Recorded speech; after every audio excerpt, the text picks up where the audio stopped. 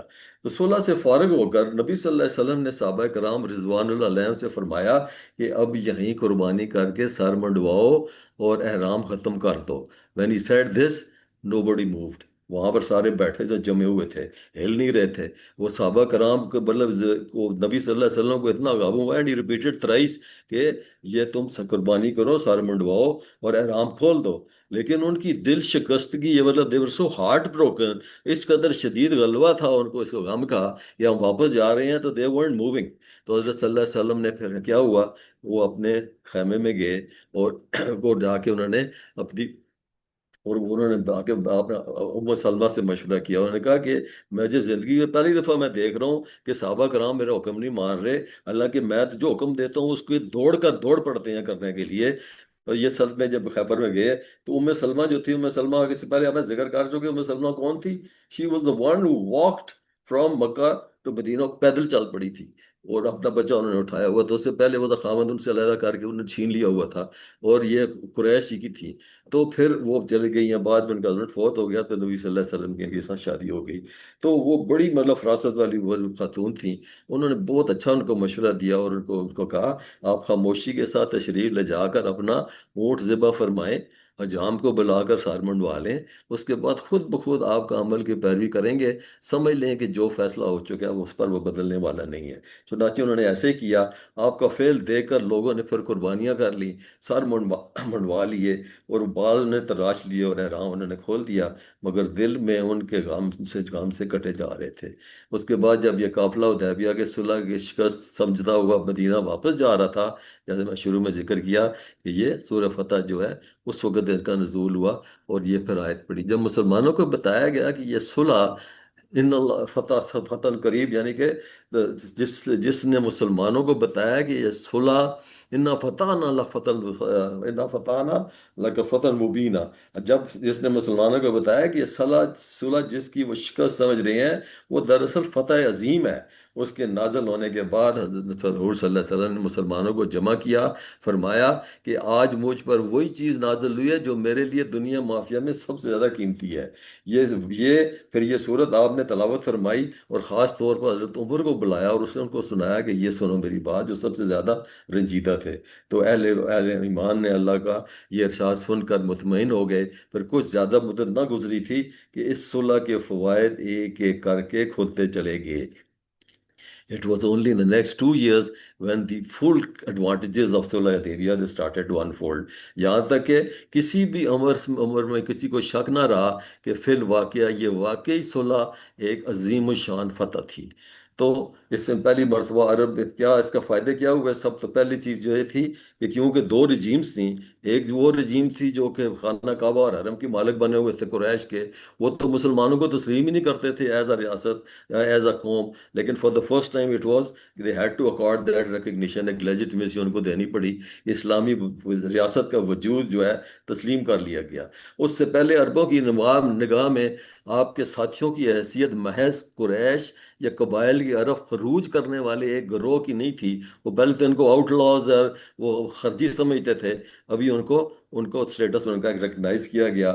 اب خود قریش ہی نے آپ سے معاہدہ کر کے سلطنت اسلامیہ کے مقبوضات پر آپ کا اقتدار مان لیا، اور قبائل عرب کے کے لیے ہر دروازے بھی کھول دیے گئے، مگر ان دونوں سیاسی قوتوں میں سے جس کے ساتھ چاہیں حلیفانہ معاہدہ کر سکتے ہیں. Now this was important کہ باقی جتنے بھی قبائل تھے ان کو they also had the option now to be allies either with قریش اور with مسلمان.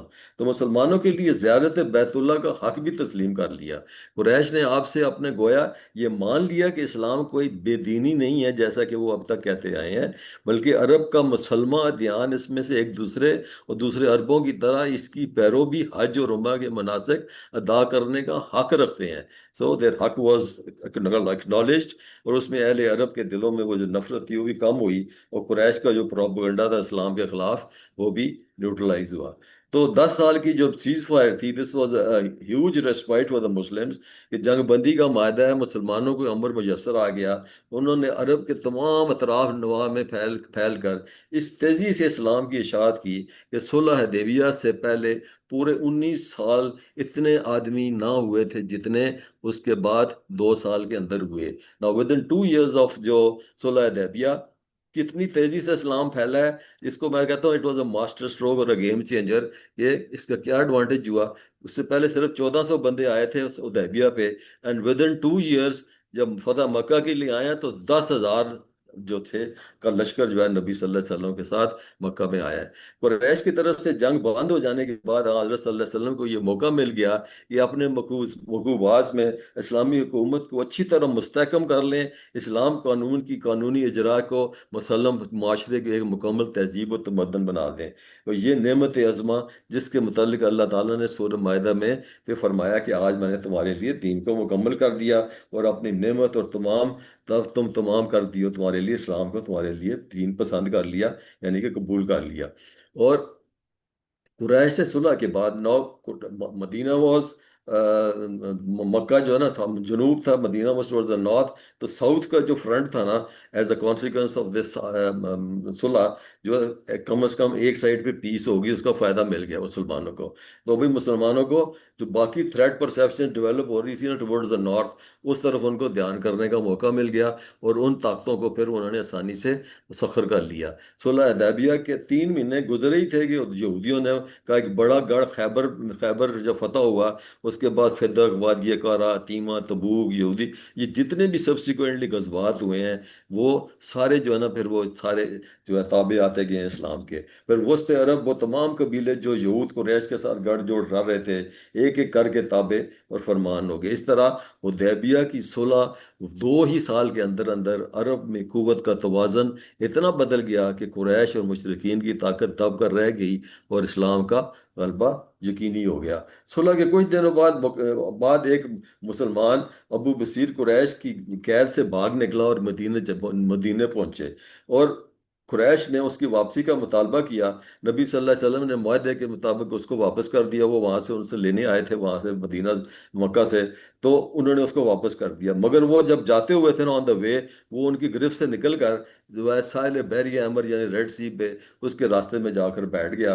اور جب قریش کے وہ that was a trade route, وہاں سے ان کے قافلے گزرتے تھے، تو انہوں نے وہ قافلوں کے اوپر جو ہے نا اپنے انہوں نے مارا کرنا شروع کر دیا، ان کو ٹھکانے بنانے شروع کر دیے. اس کے بعد جب مسلمان جتنے بھی آتے تھے نا وہ قریش کی قید سے آزاد ہو کے انسٹیڈ آف کمنگ ٹو مدینہ وہ جا کے ابو نصیر کے ساتھ بیٹھ جاتے تھے. اس طریقے سے ہی کلیکٹڈ اے فورس آف 70%، اور انہوں نے قریش کے قافلوں پہ چھاپے مار مار کے ان کا زندگی آرام کر دی. تو آخرکار قریش جو تھے وہ خود رسول اللہ علیہ وسلم سے درخواست کی کہ ان لوگوں کو مدینہ بلا لیں، اور حدیبیہ کے معاہدے میں یہ جو شک لکھی تھی کہ یہ آپ واپس ہمیں کریں گے، وہ شک بے شک آپ ساخت کر دیں، کینسل کر دیں. سو